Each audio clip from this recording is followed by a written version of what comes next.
Solidatech, en quelques mots, c'est donc, la plupart d'entre vous connaissent au moins notre rôle principal. Donc c'est un programme de solidarité numérique dont le but, c'est d'aider les associations à renforcer leur impact à travers une meilleure utilisation du numérique.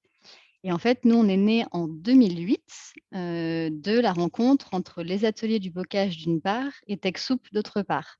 Alors, les ateliers du bocage, c'est, la coopérative d'insertion, à laquelle on appartient, qui est membre du mouvement d'Emmaüs et dont le cœur de métier, c'est plutôt tout ce qui concerne la collecte de matériel informatique, de smartphones et de cartoucheries. Et donc on est né de la rencontre entre ces ateliers du bocage d'une part, qui sont situés dans les Deux-Sèvres, avec, l'ONG, américaine internationale TechSoup, qui est un réseau de solidarité, numérique, donc au même titre, que nous. Nos bénéficiaires sont essentiellement des associations loi 1901, mais vous retrouvez quelques autres statuts, comme notamment les fondations RUP et les fonds de dotation.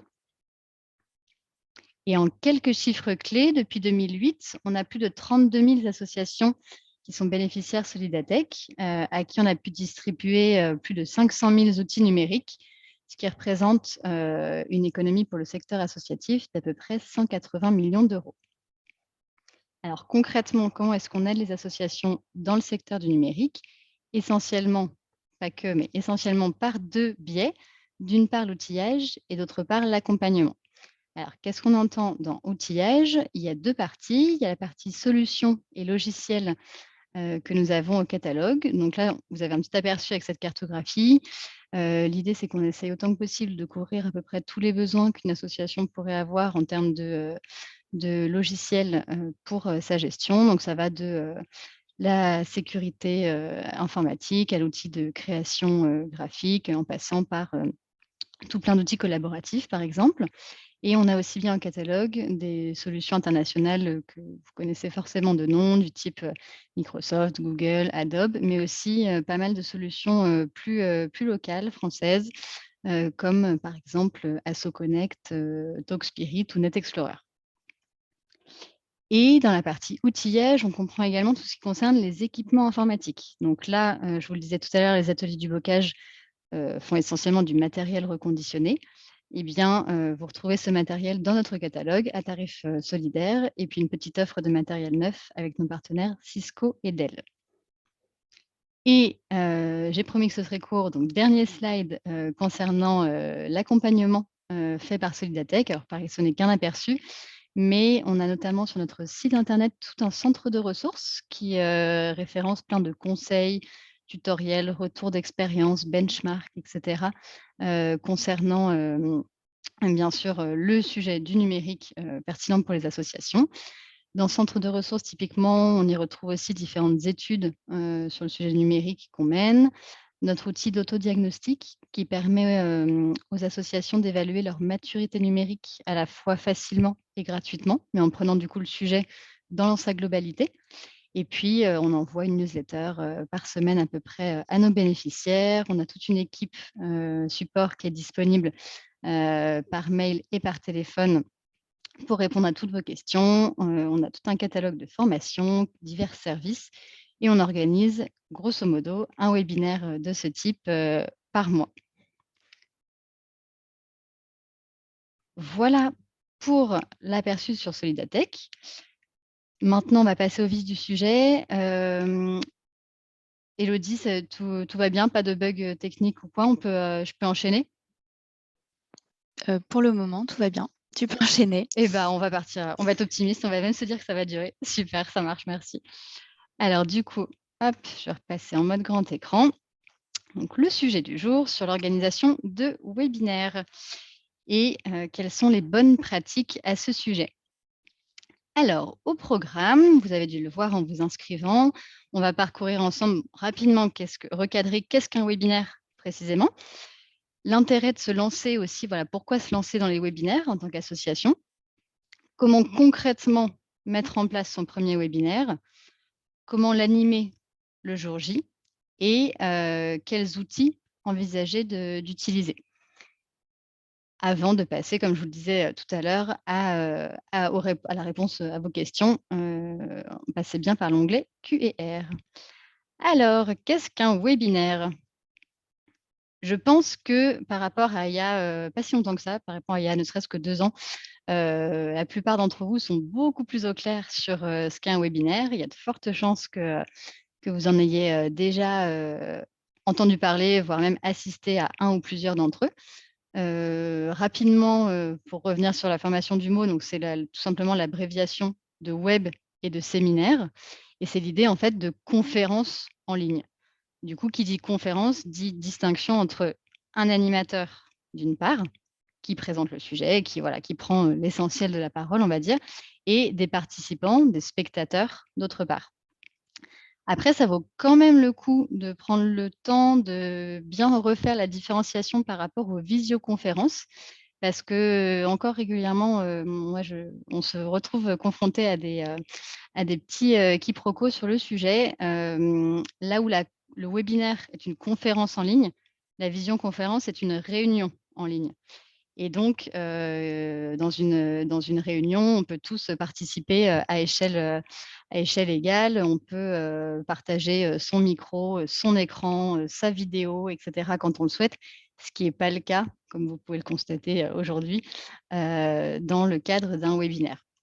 De manière très schématique, voilà, c'est l'idée de vraiment cette différenciation de il y a un animateur qui, qui anime, le webinaire et qui n'est pas sur le même plan que les participants et n'a pas les mêmes fonctionnalités à disposition. Élodie, je vais te demander si c'est possible de lancer le petit, sondage tout simple, que je vous ai préparé, qui est tout simplement pour savoir si vous êtes familier des webinaires. Donc il y a 2 petites, questions auxquelles répondre sur Zoom. Merci beaucoup. La première étant, avant ce point, est-ce que vous étiez bien au clair sur les spécificités d'un webinaire par rapport à une visioconférence? Et la deuxième étant, est-ce que vous avez déjà organisé un webinaire? Je dis bien organisé, hein, pas, participé à un webinaire.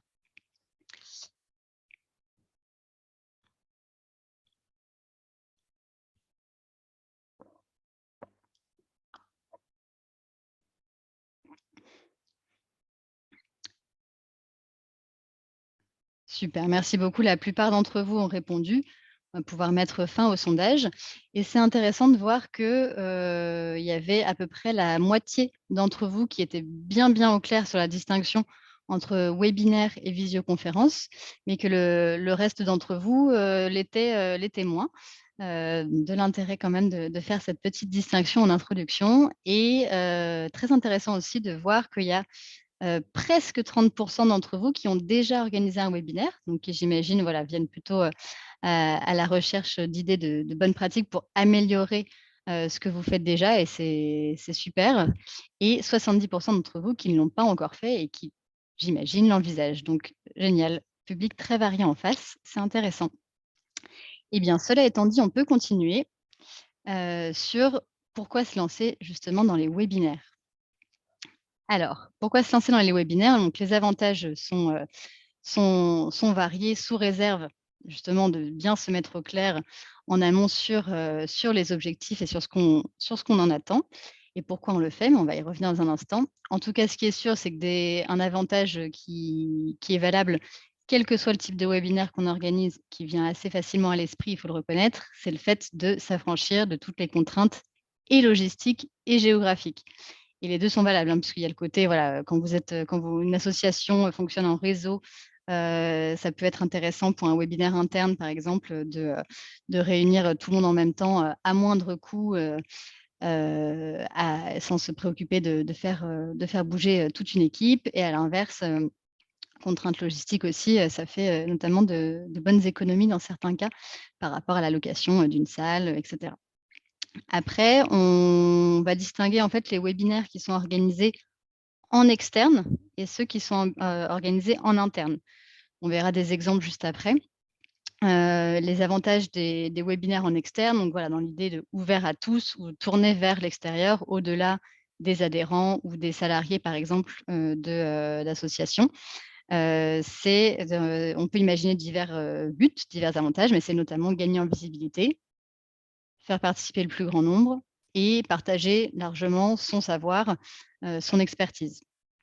dans le cadre de webinaires organisés en interne, donc là, où ce n'est pas ouvert à tous, où c'est réservé à une certaine catégorie de population que vous avez identifiée. On peut imaginer certains avantages tels que le fait de former ou d'informer ses salariés, ses adhérents, ses bénévoles, etc.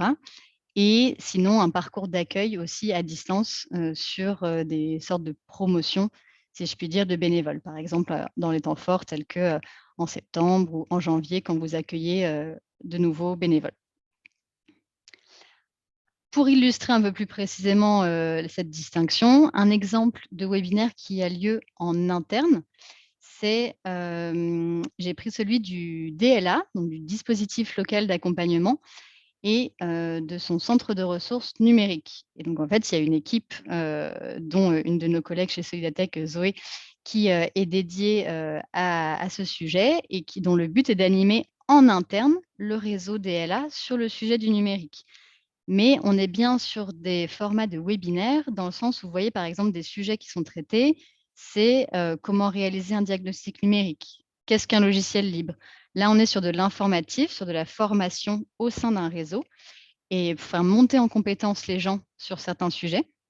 Et on n'est pas dans un échange,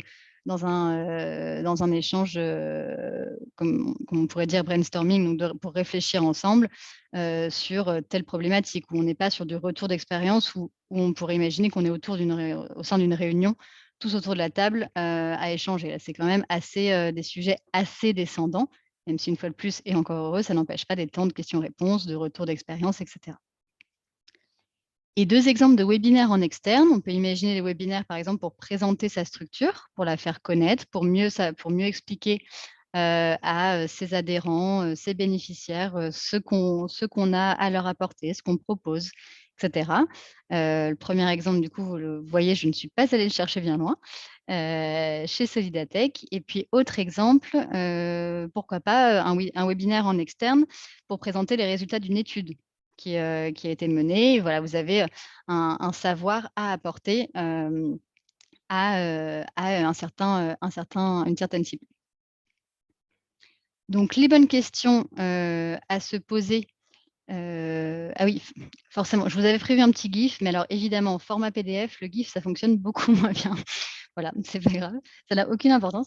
Donc les bonnes questions à se poser avant de partir vraiment dans l'idée, OK, ça y est, je me lance, je me donne la peine, j'organise un ou plusieurs webinaires, c'est de se demander quel est le besoin de mon association.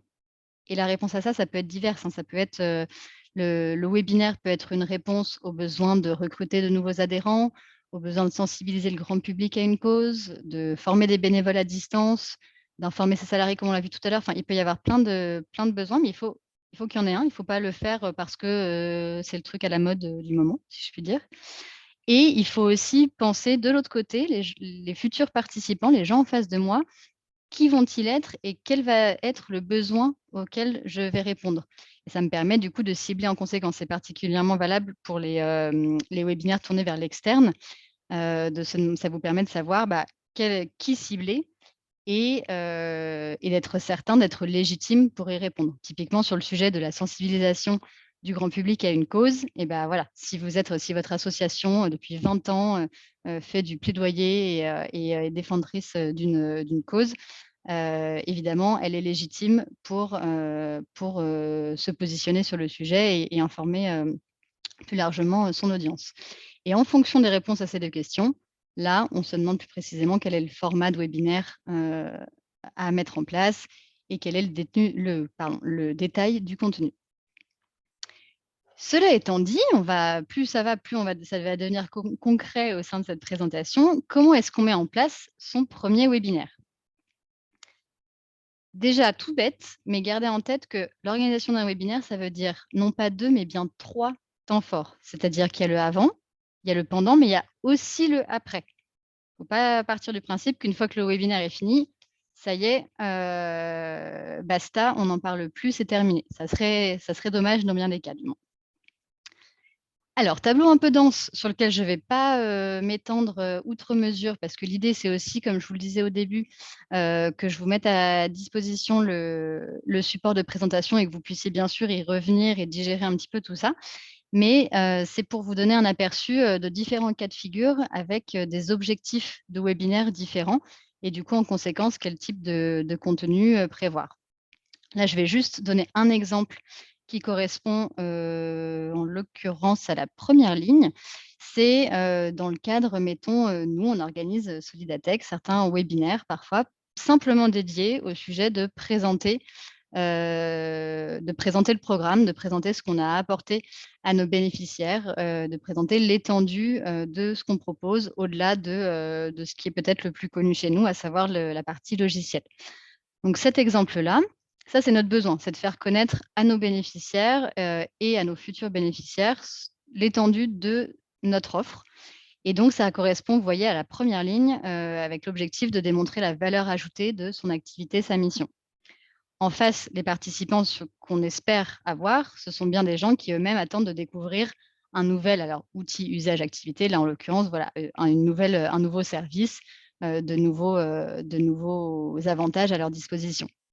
Du coup, on met en place un type, de webinaire, dans ces cas-là, de démonstration d'un service, voilà, de ce qu'on propose, assez didactique en allant, se balader ensemble sur le site internet pour que chacun voit où se trouve quel type de service de notre côté et l'idée étant donc, en termes de contenu, de détailler le fonctionnement qu'on propose.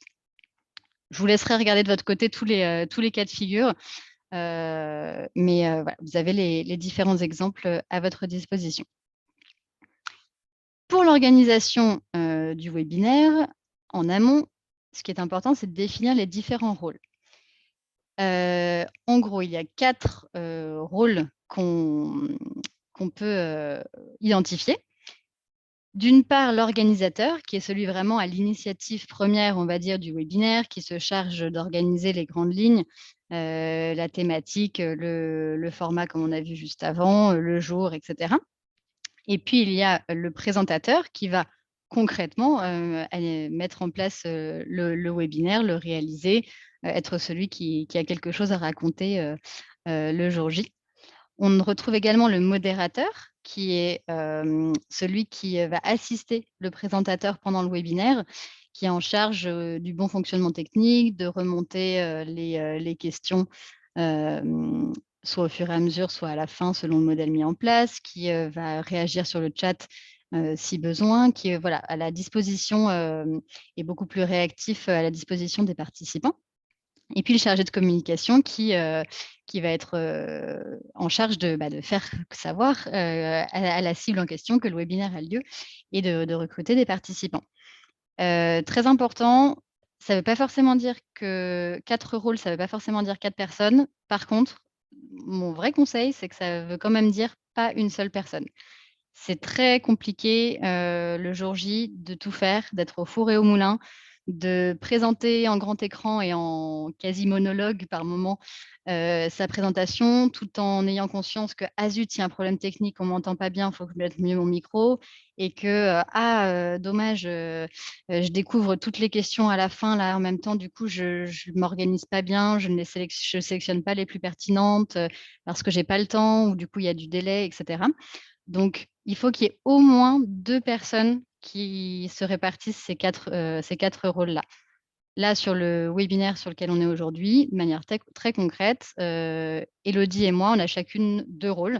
Moi, j'étais organisatrice et présentatrice et Élodie, chargée de communication et modératrice. Et c'est vraiment complémentaire et c'est une grosse recommandation, de ma part sur le sujet, bien sûr, dans la mesure du possible, on est bien d'accord. Alors, une liste qui, pareil, hein, sera à votre disposition, vous aurez le temps d'y revenir et tout. J'ai conscience que c'est dense, mais j'ai essayé d'être, aussi exhaustif que possible. Bon, il manque sûrement certains éléments, bien sûr, mais l'idée, c'est, de voir comment concrètement mettre en place donc ce webinaire. Une fois que vous avez validé l'objectif qu'on a vu là au début, du pourquoi vraiment vous vous lancez dans ce webinaire, et en conséquence, identifier voilà, le sujet précis, etc. Vous définissez la date et l'horaire. Même ça a l'air anecdotique, mais ça l'est pas tant que ça, parce que la date et l'horaire, c'est vraiment à faire en fonction notamment de la cible que vous avez choisie.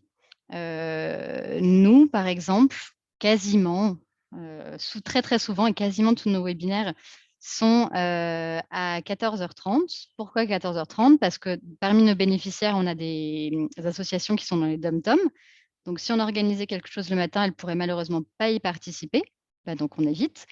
Et à l'inverse, on ne fait pas ça trop tard puisqu'on est essentiellement, même si là c'est compliqué de satisfaire tout le monde bien sûr, mais on cherche nous à toucher essentiellement les, petites associations salariées et donc on cherche à ce que notre webinaire soit sur du temps de travail parce que l'idée c'est que voilà, ça fait partie des missions et du travail des gens que de participer à ces webinaires-là.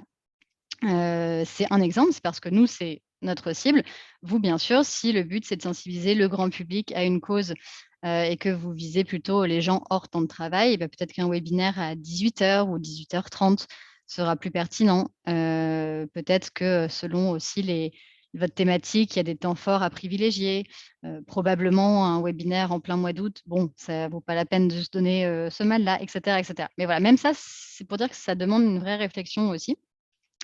Et dans tous les cas, essayer de limiter au maximum le temps du webinaire parce que voilà, l'attention de tout le monde, même avec des participants comme vous, je n'en doute pas, motivés et attentifs, ça reste quand même un exercice qui n'est pas simple, d'être, voilà, seul derrière son écran, passif, et l'attention des gens, on le sait et c'est tout à fait normal et c'est valable pour tout le monde, mais décroît avec le temps. Donc au-delà d'1 heure et demie, c'est compliqué et si vous êtes sur un format, voilà, qui se rapproche presque plus d'une formation à distance à part entière que d'un simple webinaire de sensibilisation comme on peut faire là, je vous conseille à minima de prévoir une pause dans ce cas-là, au sein de votre programme pour que les gens repartent du bon pied.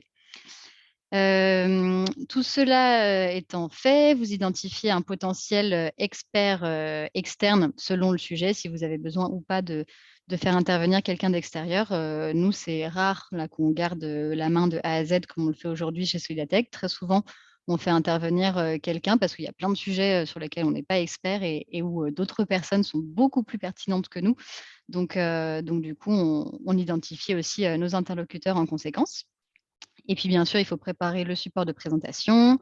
Comme je vous l'ai dit tout à l'heure, au moins être 2 au sein de son équipe, sur, la préparation et l'animation du webinaire. Donc trouver quelqu'un, en interne qui puisse se faire, votre second. Valider le déroulé et le contenu, y compris donc potentiellement avec l'expert, externe. Créer la page d'inscription du webinaire bien sûr, selon l'outil choisi. Paramétrer l'outil selon les fonctionnalités souhaitées. Alors là, par exemple, si c'est votre premier webinaire et que vous testez un nouvel outil, de webinaire, ça vaut le coup que vous preniez un petit peu le temps de vous renseigner sur le détail des fonctionnalités et que vous preniez le temps, par exemple, si ça s'y prête, hein, mais de programmer, un petit sondage, de désactiver l'option, questions et réponses parce que vous savez que, dans le cadre de ce webinaire-là, vous n'aurez pas le temps de prendre les questions, voilà, de prendre le temps de fouiller un petit peu l'outil. En général, ils sont bien faits et important aussi de prévoir une session d'entraînement avec les intervenants, surtout quand vous faites intervenir, si à terme en interne vous êtes rodés, bon tant mieux. Mais pour commencer, voire même à chaque fois quand vous faites intervenir quelqu'un d'externe qui lui-même n'est pas forcément soit rodé tout court au webinaire, soit n'est pas, forcément rodé à l'outil précis que vous utilisez, c'est bien de faire une petite session d'entraînement. L'idée n'étant pas de se faire le déroulé entier, pendant 1 heure en entraînement, mais plutôt de vérifier les aspects techniques. OK, quels écouteurs tu auras, le jour J? D'accord, là ça marche pas, essaye autrement. Ah c'est bon, là je t'entends. Oui, oui, bah là ça fonctionne ton partage d'écran, nickel. Bon alors du coup rappelle-moi, on fait comment le déroulé déjà? Là je prends la parole, puis après je te la laisse et à la fin c'est toi qui relais les questions? OK, ça marche. Voilà, ça c'est un peu le minimum, on va dire, de prendre, Honnêtement, c'est pas grand-chose, hein. C'est l'histoire potentiellement d'un petit quart d'heure, mais de prévoir une session d'entraînement, la veille ou quelques jours avant, pour être sûr que tout se déroulera, pour le mieux. Prévoyez aussi éventuellement un questionnaire de satisfaction pour la fin. C'est bien d'anticiper sur certains sujets techniques quand vous le pouvez, certaines questions et de prévoir aussi des ressources sur l'utilisation de l'outil webinaire. Alors, ça dépend de votre cible évidemment, si potentiellement vous serez face à des gens qui sont déjà rodés à l'exercice, mais voilà, vous savez, selon votre public en général, vous savez à quel point ils ont besoin d'être accompagnés ou pas sur le sujet. Mais ça peut être l'occasion de proposer une petite fiche très simple qui dit voilà, cliquez là, s'inscrire ici, le jour J, faire ça. Comme d'ailleurs on le met aussi à disposition nous sur nos événements. Et puis, dans certains cas aussi, pareil, c'est pas toujours nécessaire, mais ça peut valoir la peine de prévoir du temps pour comprendre le profil des inscrits en amont de votre webinaire. Bon, ça dépend, hein. Si vous invitez les assos de votre réseau, vous savez déjà qui sera en face de vous, c'est pas la peine. Typiquement, une des parties, dont Élodie s'occupe et dont je vous parlais tout à l'heure, c'est sur, tout ce qui concerne la communication sur le webinaire. Donc là, en amont de l'événement, forcément, il vous faudra identifier les principaux canaux de communication selon le webinaire. Réseaux sociaux, emailing, votre propre site web, certaines plateformes externes qui peuvent aussi relayer l'événement. Mais ça, j'ai envie de dire, au même titre que n'importe quel événement, vous traitez le webinaire, comme vous le feriez pour un atelier, en présentiel, mais avec l'idée en plus que voilà, qu'il y a ce côté, accessible à tous, et pas juste à une région. Et planifiez aussi en amont, vos différents moments clés. Exemple, mais voilà, exemple en termes de communication, 2 semaines avant, 1 semaine avant et puis les rappels, pour les liens et cetera, 1 jour et 1 heure avant. En tous les cas, c'est bien également d'anticiper que vous aurez du travail, si vous le souhaitez et que vous cherchez à capitaliser le webinaire, que vous aurez du travail aussi, comme je vous le disais, en aval, qui est le fameux 3e temps fort, en aval du webinaire et donc anticiper que, voilà, il y aura aussi du temps de travail sur le sujet pour, mettre en ligne la vidéo, la partager, mettre le support de présentation en ligne et cetera. C'est pas forcément un temps considérable, hein, mais une fois de plus, il faut avoir la bande passante pour le faire, le soir ou dans les jours qui suivent. Et ce qui peut être pertinent dans certains cas, pareil, tout dépend du sujet, mais c'est de créer une ressource supplémentaire, tirée en fait de, votre webinaire. Et sur un autre format, du coup, je distingue bien, le replay à proprement parler, la rediffusion à proprement parler, de, la ressource supplémentaire qui pourrait avoir la forme d'un article, d'une fiche pratique, d'un petit guide et cetera. Exemple de communication, en termes de timing, vous voyez qu'à peu près, ça commence à peu près 1 mois avant et ça se termine grosso modo 3 jours plus tard, avec les différentes étapes. C'est les choses sont claires et c'est un exemple comme tel, je vous le laisse à disposition, je ne m'étends pas dessus parce que le temps file et que j'ai encore plein de choses à vous dire. Et aussi tout bêtement à prendre en compte sur le support de présentation que vous allez utiliser le jour J. En vrai, c'est des conseils qui sont valables pour bien d'autres choses que le webinaire, mais on va dire comme dans le cadre des webinaires, une fois de plus, les participants sont seuls derrière leur écran avec, votre petit monologue et votre petit PowerPoint, c'est d'autant plus important d'essayer de faire quelque chose qui soit uniforme, qui soit concis, et qui soit clair et selon le sujet, dont vous parlez aussi, bien sourcé, avec, voilà, un côté, interactif, quand c'est possible. Plusieurs recommandations, donc on avait plein de choses avant, en amont du webinaire. Plusieurs recommandations pour le jour J, d'utiliser dans la mesure du possible une connexion filaire Ethernet plutôt que d'être en Wi-Fi. C'est tout bête, mais ça minimise les risques que votre internet, plante. Prévoir un verre d'eau. Vous voyez, je suis même hyper équipée, j'ai le verre d'eau, j'ai le thé, enfin la totale. Parce que, voilà, on parle beaucoup et on se fatigue soi-même, donc c'est bien de ne pas se dessécher complètement, derrière son PC. Privilégier aussi un endroit calme et en fait ça peut paraître évident pour soi quand on prévoit soi-même le webinaire et cetera. mais c'est aussi un conseil, à donner et à vérifier en ce qui concerne votre intervenant extérieur. Parfois, on peut avoir des mauvaises surprises sinon, et là, l'idée, voilà, c'est de bien aussi s'assurer: «D'accord, super et du coup, le jour J, tu seras où? Ah d'accord, chez toi en télétravail, OK, mmh, ça va, tu auras moyen de te mettre dans une pièce à part et cetera». Et pas quelqu'un qui veuille le faire, en op ou bien au bureau, ben, dans ce cas-là, qu'il ait réservé une salle et cetera. Mais pas quelqu'un, qui, veuille le faire: «Non, mais c'est bon, je ferai ça comme mes réunions d'habitude, en plein open space, avec, 30 personnes autour de moi». Non, ça se ressent, dans la qualité, sonore autour de vous. Donc, important aussi de prévoir un endroit calme. Moi, j'aurais tendance à vous recommander d'activer la caméra. Alors c'est du détail, hein, mais tout simplement, je trouve ça plus humain. Et même si voilà, même si on est en tout petit et qu'on n'a pas, d'intérêt à proprement parler, c'est quand même plus sympa et on se rapproche plus comme ça d'une conférence qu'on pourrait mener, en vrai où, où on présenterait en grand, un écran, mais où on serait quand même, en petit, en train de s'animer, sur la scène. Heu, Quand vous utilisez un vrai outil, et on va voir ça tout à l'heure, de webinaire, vous avez systématiquement la possibilité d'avoir cette option questions et réponses que je vous incitais typiquement à utiliser en début de présentation pour remonter vos questions. Profitez-en, utilisez-le, autant que possible et incitez vos participants à le faire parce que, ça simplifie grandement en fait la gestion de la modération et comme on prend souvent quand même, les questions à la fin, ou en plusieurs parties, mais sur des temps dédiés en tout cas, ça permet de s'y retrouver, de faire le tri plus facilement et de passer à côté de rien et cetera. Donc, voilà, moi je vous incite à utiliser cette fonctionnalité-là. Alors je ne sais pas si je le fais assez aujourd'hui, mais forcez-vous, autant que possible à parler distinctement et doucement, tout simplement pour être bien audible, bien sûr et diversifier les formats pour favoriser l'attention. Alors ça dépend du sujet, hein. Là, moi, j'allais pas vous sortir une vidéo, pour le principe, de se dire: «Hey, j'ai changé les formats, vous avez vu?» alors que ça n'avait aucun rapport avec mon sujet.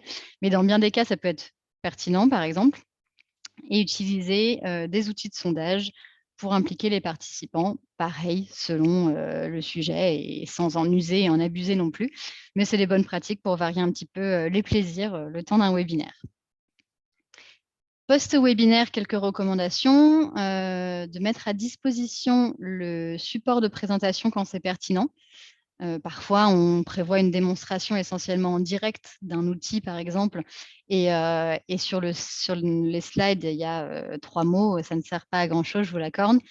Dans un cas comme aujourd'hui où il y a tout plein d'informations, je pense que c'est quand même, appréciable pour les participants de pouvoir y revenir s'ils le souhaitent, sans s'embêter à prendre des prises de notes, des captures d'écran et cetera. Donc, faites-le quand c'est pertinent. Idem pour l'enregistrement de la vidéo, si vous avez la possibilité de le faire, c'est une bonne manière et de capitaliser vous, le webinaire et de simplifier la tâche, à vos participants. Donc, après, libre à vous de choisir, selon notamment si on est sur un webinaire en interne ou en externe, de choisir le mode de partage. Ça peut être sur un cloud, privé, dont vous partagez le lien uniquement à certaines personnes. Ça peut être sur une plateforme de grande écoute. Ça, libre à vous de voir. Dédier aussi du temps pour une analyse sur les indicateurs en suivi. Par exemple, si vous testez plusieurs webinaires sur, différents types de sujets, peut-être qu'à force, il va se détacher, des certaines tendances comme par exemple un plus fort, intérêt de votre audience pour certains types de sujets et cetera. Ou, si vous testez plusieurs horaires, un meilleur taux de présence et cetera et cetera. Et c'est bien aussi de chercher à obtenir le retour des participants, en donnant voilà, soit, un mail de contact, en partageant, une enquête de satisfaction à la fin et cetera, mais d'être ouvert aux recommandations, des uns et des autres pour s'améliorer, au fur et à mesure. Alors concrètement, pour animer le webinaire, je vous partage ici, idem, hein, vous y reviendrez, de votre côté, vous regarderez dans le détail ce qui vous intéresse le plus, selon vos besoins. Mais, on va dire que je vous ai fait une petite présélection de quelques outils de quiz. Donc là, on n'est pas encore dans les outils de webinaire, on est dans les outils de quiz sur la partie justement animation, Quand je vous disais, voilà, c'est bien aussi de poser des petites questions, sondages, et cetera. Et bah, concrètement, ça, c'est quelque chose que, dans bien des cas, vous pouvez faire directement grâce aux outils de webinaire, quand vous utilisez un vrai outil de webinaire. Mais si besoin est, si vous utilisez un autre mode de fonctionnement et que ces fonctionnalités ne sont pas disponibles dans l'outil lui-même, vous avez ici quelques exemples d'outils qui peuvent s'utiliser en parallèle de votre visioconférence, par exemple. Je vous laisserai aller voir. En tous les cas, quelques bonnes pratiques sur l'utilisation de ces outils, tout simplement de les tester en amont pour être à l'aise avec leur usage, être sûr qu'ils fonctionnent, et cetera. S'assurer que l'accès à l'outil annexe est simple. Je vous disais ici, là, qu'il y a certains outils indépendants qui s'utilisent en parallèle. Il faut quand même faire attention à ça. On peut vite perdre les gens en cours de route, de l'intérêt du coup de les accompagner dans leur utilisation. Être clair sur, voilà, je mets le lien dans le chat, il est à votre disposition ici, ou alors vous l'avez obtenu par mail avant, donner les conseils d'utilisation, vous avez besoin de vous connecter ou pas, et cetera. Mais il faut être clair, il ne faut pas considérer quand c'est pas intégré, dans l'outil comme tout à l'heure, que c'est si évident, pour tout le monde, de s'emparer de l'outil en question. Et puis, outil à utiliser uniquement si la présentation s'y prête. Il y a vraiment aucune obligation. C'est un exemple d'animation qui peut être, pertinent. Dernière section, rapidement, parce que pareil, ça sera aussi à votre disposition pour creuser le sujet. Là, on rentre dans les outils vraiment de webinaire à proprement parler. Alors, je vous ai fait une petite présélection. Bien évidemment, ça ne veut pas dire que ce sont les seuls. Je ne doute pas qu'il y ait d'autres outils qui soient pertinents et typiquement, n'hésitez pas à les partager aussi dans le chat avec le reste des participants.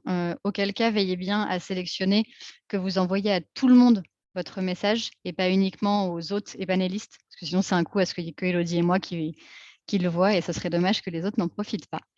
Cela étant dit, vous avez donc là ici 5 exemples d'outils de webinaire que sont Adobe Connect, GoToWebinar, Livestorm, GetResponse et Zoom. Sachant que tous ces outils-là, comme ce sont des outils de webinaire vraiment dédiés, qui sont complètement pertinents pour faire des webinaires, ils ont tous les fonctionnalités basiques, on va dire, des webinaires. C'est-à-dire que tous proposent d'enregistrer vos sessions, tous proposent le temps des présentations de partager son écran, la fonctionnalité de chat, la fonctionnalité qui est donc distincte, vous l'aurez compris, de questions et réponses, la fonctionnalité de sondage qu'on voyait juste avant. Et tous proposent également d'envoyer automatiquement des messages. C'est surtout intéressant dans le cadre des messages de confirmation d'inscription, des messages de rappel, comme vous avez dû en recevoir là, nous, de notre part. Et demain, il y a le webinaire sur les webinaires. Ah, dans 1 heure, il y a le webinaire. Machin. Et donc, ça vous rappelle non seulement que ça a lieu, mais aussi le lien de connexion, etc. Normalement, ça simplifie la tâche à vos participants. Donc, tous ces outils-là, ça ne va pas être ça qui les distingue parce qu'ils ont tous ces fonctionnalités. Après, vous verrez au cas par cas, selon le nombre de participants que vous visez, vous avez des maximums variables, parfois sur différents abonnements graduels. Les tarifs également, là, je vous ai mis les tarifs grand public à partir de. Donc, on sait ce que ça veut dire, le à partir de en général. Mais voilà, c'est grosso modo pour un organisateur par mois et sur une base de facturation annuelle. Ça ne veut pas dire que vous êtes obligé de vous engager annuellement. Ça veut dire que vous payerez un petit peu plus cher si vous ne le faites pas. Classique. Je vais vous détailler 2-3 petits points. Qu'est-ce qui est le plus intéressant à dire là-dessus?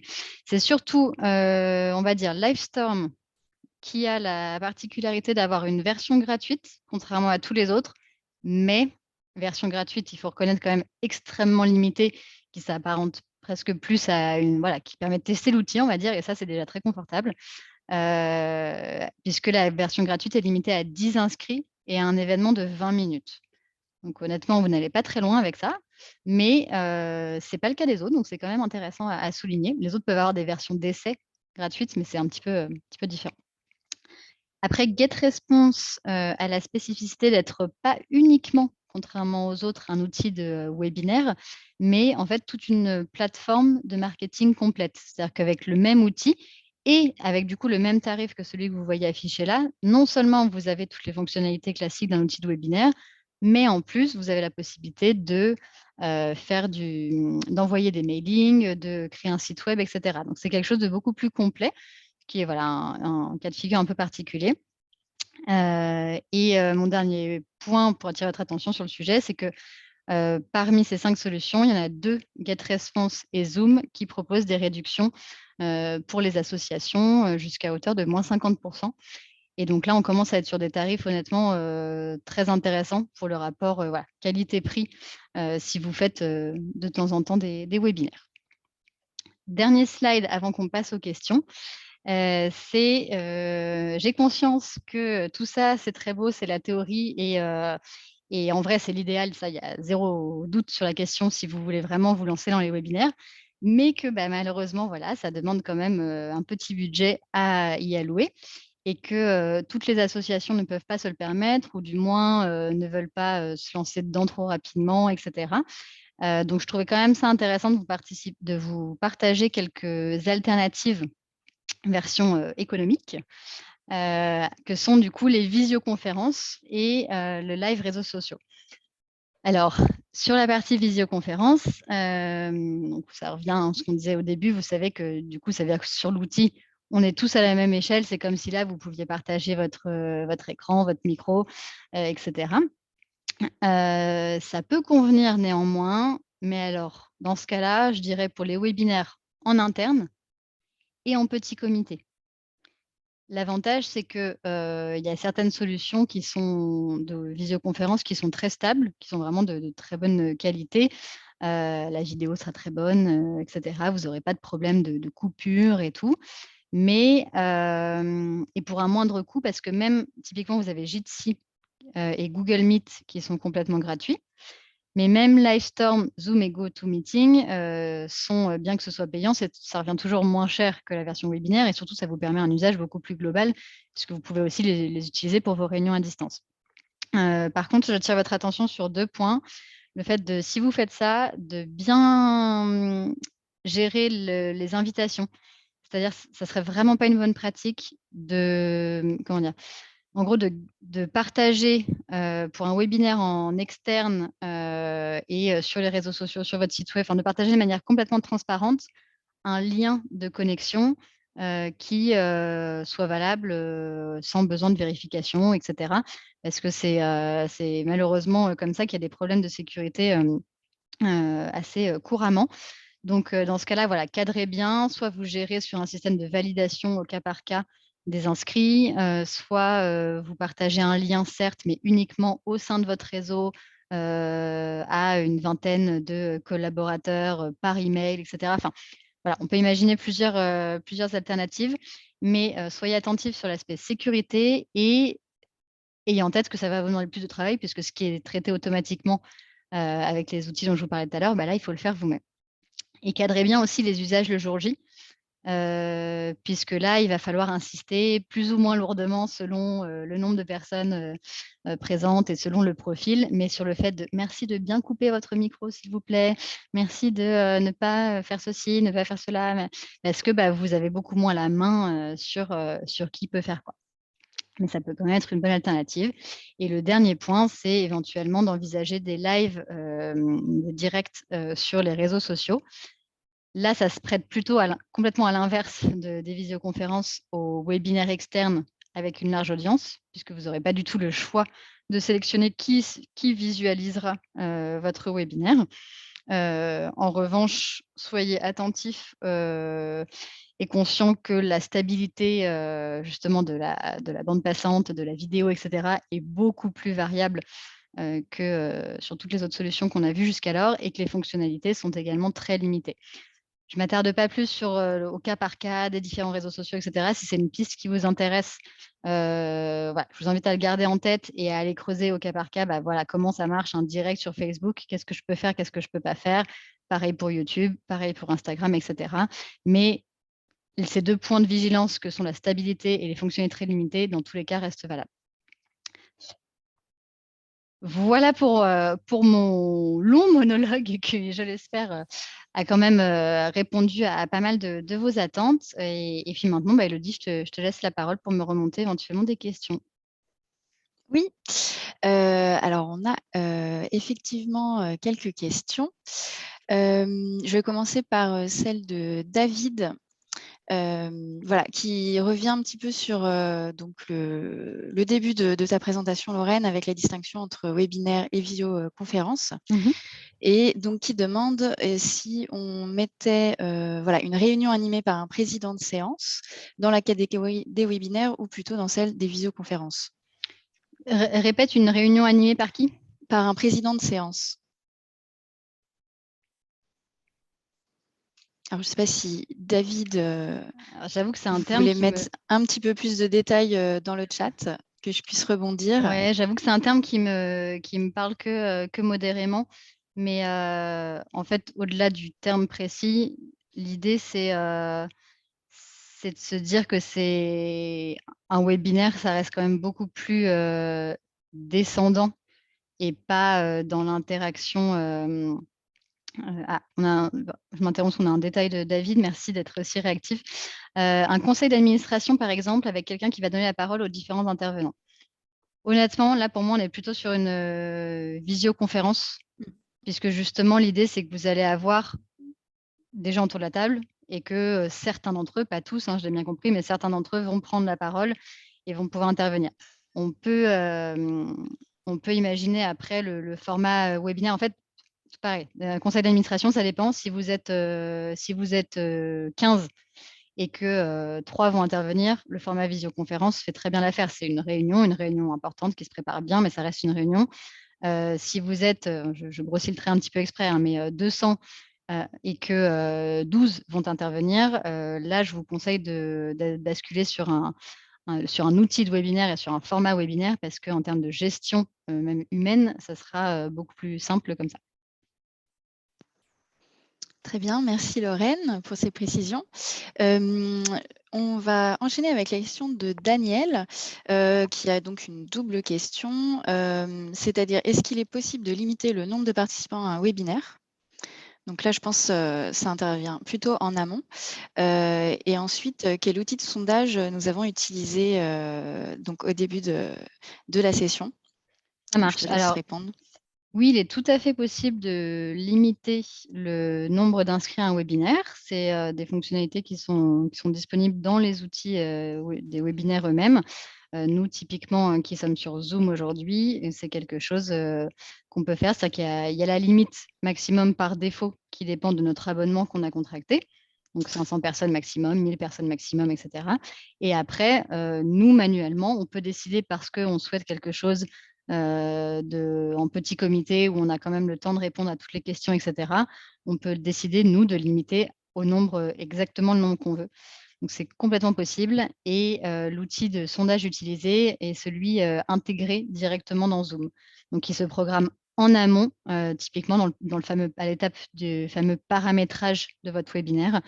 Au sein même de l'outil, vous avez la possibilité de le faire, mais ce qui est possible, en l'occurrence par Zoom, comme je le disais, est possible en fait dans tous les outils, de webinaire dédiés, que je présentais tout à l'heure, que ce soit GetResponse, Livestorm, Adobe Connect et cetera. Vous pourrez toujours, paramétrer votre sondage directement dans l'outil et c'est le mieux parce que du coup, ça évite, comme on se disait, de perdre certaines personnes en parallèle en utilisant autre chose, puis en fait ça marche pas, puis le lien je le trouve pas et cetera. Donc c'est vraiment le quand c'est possible, faites comme ça. Très bien. Ça me permet peut-être un peu de rebondir sur la question de France, qui, je pense, réfléchit à mettre en place, des AG, en ligne, et de voir justement ce qu'il est possible de le faire dans un cadre de webinaire. Alors plus précisément, quels outils en fait, on peut être amené à utiliser, dans le cadre d'une AG? Alors pour une AG en ligne, qui est donc un cas d'usage, c'est hyper intéressant de remonter ce point en France parce que c'est un cas d'usage en effet assez courant et en même temps on va légèrement sortir de ce que je vous ai présenté jusqu'alors puisque spontanément j'aurais plutôt tendance à vous recommander carrément un outil, de notre catalogue qui est dédié, à, ces sujets-là, assemblée générale et conseil d'administration, en ligne. que s'appelle en l'occurrence, je vous le mets dans le chat, qui s'appelle Veit. Et vous retrouverez dans notre catalogue.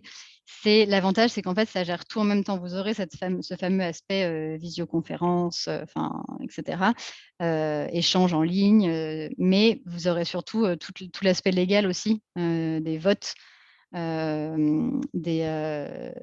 etc. Enfin, tout est beaucoup mieux géré pour ça. Donc, idéalement, prendre Veit de manière ponctuelle le temps de votre AG, etc. Et sinon, c'est tout à fait possible avec un outil de webinaire, mais on n'est pas là, je suis pas une grande spécialiste légale, loin de là, mais on n'est pas dans les clous, légalement pour le côté anonymat des votes, respect de ceci, des différents profils de votants, et cetera. Enfin, c'est selon la souplesse que permet vos statuts, et cetera, mais on est un peu plus limite, on va dire, à utiliser un outil de webinaire pour une AG qu'un outil dédié forcément à ça. Oui, très bien. Alors pour continuer sur les outils en question, j'avais une question d'Emmanuel. Donc sur les 5 outils que tu as présentés, Lorraine, est-ce que il y a, c'est une bonne question d'ailleurs, c'est est-ce que voilà, les outils en question forcent les participants à devoir installer ou télécharger un module ou le logiciel en lui-même avant d'assister à un webinaire et lesquels en fait offrent la possibilité aux participants de suivre un webinaire sans installer par exemple Zoom ou les autres outils que tu as pu présenter? Alors, tant qu'à faire, je le remets sous les yeux de tout le monde si j'y arrive, ce n'est pas dit. Oui. Si, voilà, j'y arrive. Alors j'avoue que je suis sûre que Zoom et GetResponse, il faut aussi reconnaître que c'est ceux que je connais le mieux, mais je suis sûre que Zoom et GetResponse permettent cette possibilité de participer à un webinaire sans avoir à télécharger de logiciels ou quoi, même si, je le sais bien, typiquement Zoom a tendance, et c'est pareil pour les visioconférences, a tendance à pousser le fait de télécharger son petit exécutif, et du coup, il faut un petit peu regarder entre les petites lignes pour voir que, ah oui, je peux regarder via le navigateur, je ne suis pas obligée de télécharger ce qu'ils veulent me faire télécharger.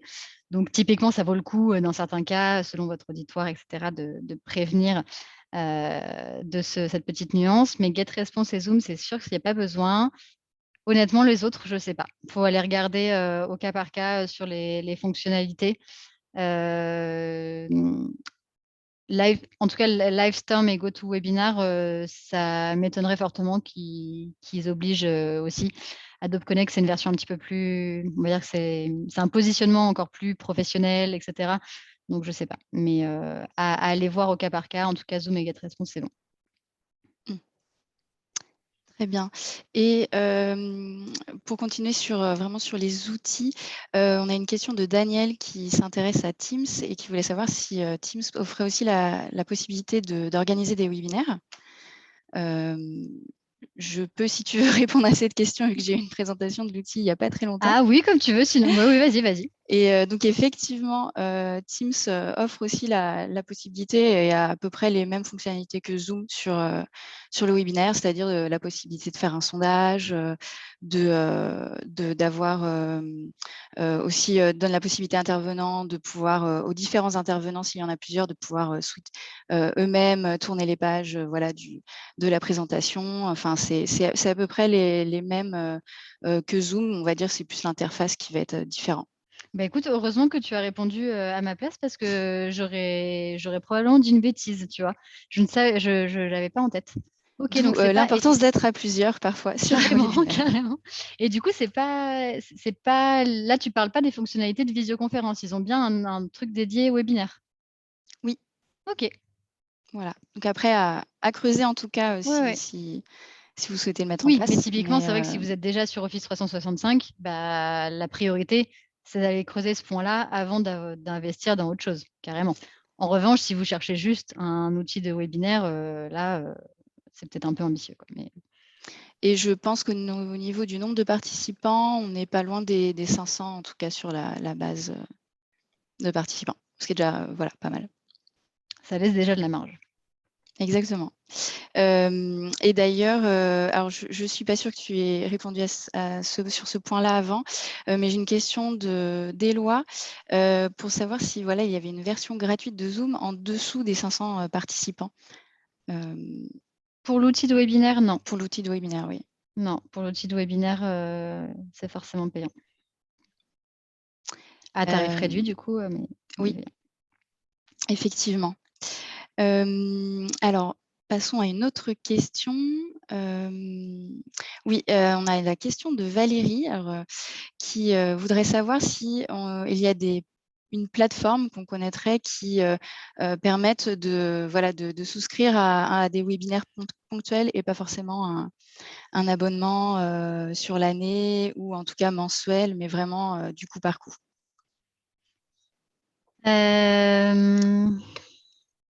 Alors, attends, dans ceux que j'ai présentés,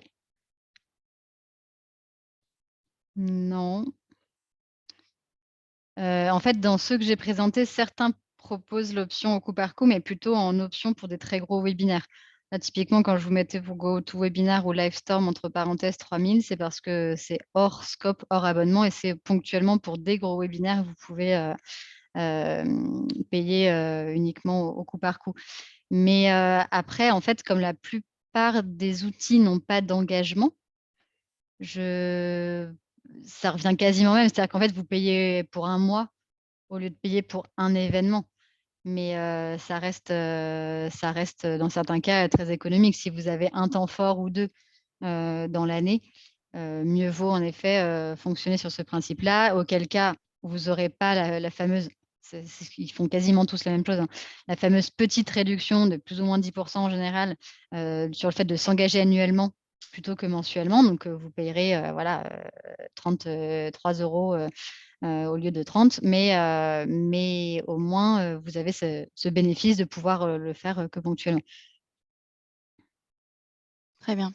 Oui, ça peut être une façon aussi de détourner un petit peu l'abonnement. Avant de prendre 2-3 questions Oui, supplémentaires, comme on arrive au bout c'est vrai qu'on du arrive temps vers à la fin. partie théorique, ça ne nous dérange pas, on va répondre encore à quelques questions pour ceux qui auraient le temps de rester avec nous encore 5-10 minutes grand max. Mais pour ceux qui doivent partir, on le comprend tout à fait et on vous remercie pour votre participation.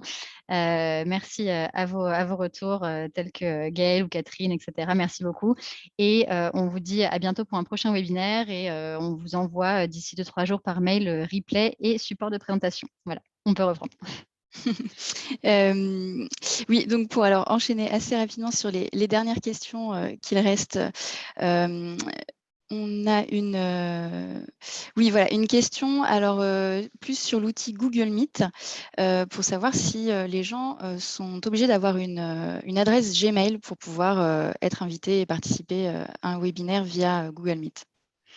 Alors j'espère vraiment que je dis pas de bêtises parce que je suis sûre qu'à 90 donc ça n'empêche pas d'aller vérifier, hein, ce que je dis. Mais a priori non. Non, non, en tout cas, en fait, non, mais en fait non, parce que Google Meet, du coup, c'est le plan B que je disais Ah, de visioconférence et donc du coup, non. et je vois que Marion, Ah, parmi les participantes, Marion nous est d'accord avec répond moi, que non, Alain pour aussi. Google Bon, bah, Meet, si Marion et Alain sont d'accord avec moi, c'est bon signe. Merci pour vos pas confirmations. besoin de Gmail. Voilà. Et peut-être une ou deux dernières questions. On a Valérie qui voudrait savoir si il existe des tutoriels pour guider pas à pas lors de l'organisation d'un webinaire, c'est-à-dire beaucoup plus le paramétrage en lui-même des outils, la gestion de la salle d'attente, etc. Et je pense, oui, notamment par exemple, nous, quand on paramètre l'outil Zoom, on paramètre un webinaire, effectivement, il y a quand même beaucoup de points à vérifier pour que tout fonctionne bien. Donc, Alors, il y a sûrement, Valérie, des plus ou moins des- centres de ressources au cas par cas, pour programmer, selon l'outil que vous choisissez. En général, sur leur site eux-mêmes, ils prévoient des choses. Moi, ce que je peux vous partager, c'est un article de notre centre de ressources qu'on a dédié justement à comment programmer votre webinaire sur Zoom et où en fait, là, il y a une petite, vidéo qu'on a faite en pas à pas. Je vous le mets dans le chat, si ça peut servir à d'autres également. Mais voilà, c'est parce que ça vient alimenter notre offre sur Zoom. Une fois de plus, il y a sûrement l'équivalent sur d'autres outils. Il faut aller chercher en priorité sur le site de l'éditeur logiciel en question et puis éventuellement un peu au-delà. Heu, Forcément, si vous parlez anglais, vous avez d'autant plus de chances de trouver votre bonheur. L'avantage, voilà, c'est que nous, au moins sur Zoom, là, c'est en français. Très bien. Et peut-être une dernière question qui est un peu moins portée sur les outils, mais un peu plus sur l'animation, Mmh. du webinaire. Voilà, on a Gaëlle qui s'interroge sur le fait, que, voilà, c'est pas évident de faire participer, les gens et que c'est souvent, toujours les mêmes personnes qui vont s'exprimer. Donc est-ce que tu as un peu des petits tips, comme ça, des petits conseils, pour, peut-être amener, voilà, des personnes qui ne vont pas forcément avoir, la tendance de s'exprimer à cette fois-ci un peu plus, Ah, alors j'avoue que pour moi, c'est plutôt mais ça n'empêche pas d'y répondre, hein, mais c'est plutôt une question, qui concernerait des réunions en ligne que des webinaires, que des conférences en ligne. Puisque, bah, là, vous l'avez vu, aujourd'hui, en fait, on est sur un format classique, on cherche pas tant que ça à ce qu'à tout prix, entre guillemets, «tout le monde s'exprime». L'important, c'est de laisser la place aux questions à un moment donné et de pouvoir apporter des réponses à ceux qui le souhaitent. Donc typiquement, dans le cadre d'un webinaire pur, en fait, ce serait pas très problématique que certains ne posent pas de questions s'ils en ont pas ou s'ils osent pas. Mais plus globalement, dans le cadre de réunions en ligne ou de webinaires au format un petit peu hybride, comme on disait tout à l'heure sur les CA où on cherche à faire participer quand même des gens et cetera. Il y a 2 choses, c'est soit vous pouvez prévenir, un petit peu, en amont, si c'est des interlocuteurs en interne, parce que si vous dites que c'est toujours les mêmes, en général, c'est que du coup, c'est peut-être dans vos collègues au sens large ou dans vos adhérents au sens large et cetera. Pourquoi pas aller chercher, certains d'entre eux qui d'habitude n'osent pas trop s'exprimer et les prévenir en amont pour qu'ils aient le temps en fait de se préparer. Il y a des gens que ça rassure aussi, qui vont pas oser ou qui vont pas oser prendre la parole, qui vont pas, avoir l'idée, là comme ça quand on leur laisse 10 secondes pour répondre, ça peut être un petit peu, stressant pour certains. Donc les prévenir en amont et dire: «Ah bah tu vois, moi je vais, donner un exemple sur tel sujet, toi je sais que tu as mené tel projet, est-ce que ça t'irait si je te laisse la parole 2 minutes pour donner un exemple, sur ce que tu as fait?» et cetera. Donc ça peut être voilà, ça peut être rassurant de prévenir en amont. Sinon, il y a la version, un peu plus fourbe et que je recommande moins, mais bon voilà, ça dépend une fois de plus du format. Mais c'est simplement de vraiment donner la parole en fait, sans laisser le choix si je puis dire, de dire c'est comme si là moi j'allais vous chercher et puis, bah, voilà, Blaise ou Céline le veuillent ou pas, je leur ouvre leur micro en disant: «Bon, bah, d'ailleurs, et vous, Bénédicte, est-ce que vous avez déjà fait un webinaire?» Tac et puis je donne la parole à Bénédicte. Bon, bah, là, elle va être un peu obligée au moins de dire 3 mots, alors ça sera peut-être pas plus, hein, mais pour dire: «Non, non, moi jamais», voilà et c'est pas voilà, mais c'est pas l'idéal, vaut mieux prévenir en amont, les interventions seront plus intéressantes, les gens seront pas mal à l'aise, c'est vraiment pas le but. Voilà, tout bêtement. très bien, Et merci. après, juste oui, pour finir et après sinon les outils de sondage ou d'animation comme Kahoot et cetera que je partageais, là l'avantage c'est que ça fait participer tout le monde de manière anonyme, donc à la fois les gens s'investissent, participent et en même temps il y a pas ce côté, je mets les feux de projecteur sur moi et pas envie que voilà, que mon avis soit mis trop en avant. Donc c'est un compromis aussi sympa pour embarquer tout le monde. Voilà. Ouais. C'est sûr. Et d'ailleurs, Emmanuel, à ce sujet des sondages, nous suggère, alors peut-être, qu'on en a un, mais je ne suis pas encore au courant. Voilà, mais en tout cas, nous suggère d'ajouter peut-être dans notre centre ressources un lien vers un tutoriel pour créer des sondages. Alors, peut-être qu'il est déjà présent dans la ressource que tu as partagée, Lorraine, sur Ouais, la je création, pense. du webinaire via Zoom. Mmh, Et après effectivement, parfois c'est quand même assez complémentaire avec les autres outils, mmh. ça donne un petit peu des indications où aller chercher, l'option ou le paramétrage, Complètement. Complètement et je pense en effet que c'est compris dedans et puis, bah, vous faites bien de toute façon on prend toutes les recommandations volontiers, donc vous N'hésitez faites très pas, bien. Bah, merci beaucoup à tous, pour votre participation, aujourd'hui. Qu'elle ait été du coup active ou pas, que vous ayez posé des questions ou pas comme on disait, qu'importe, l'important c'est qu'on ait pu, éclairer un petit peu votre lanterne modestement. C'était le dernier webinaire de la saison 2021, donc on espère vous retrouver, certains d'entre vous, l'année prochaine, on peut déjà dire ça. Merci beaucoup Élodie pour la modération et donc du coup, vous l'aurez compris, la communication en amont sur ce webinaire. Je vous souhaite à tous une très bonne journée et dernier rappel sur le sujet, replay et support de présentation envoyés dans les jours qui viennent, vous en serez avertis par mail et sinon, dans tous les cas, c'est dispo dans notre centre de ressources sur le site internet. Voilà, merci beaucoup à tous, bonne journée et à bientôt. Bonne journée.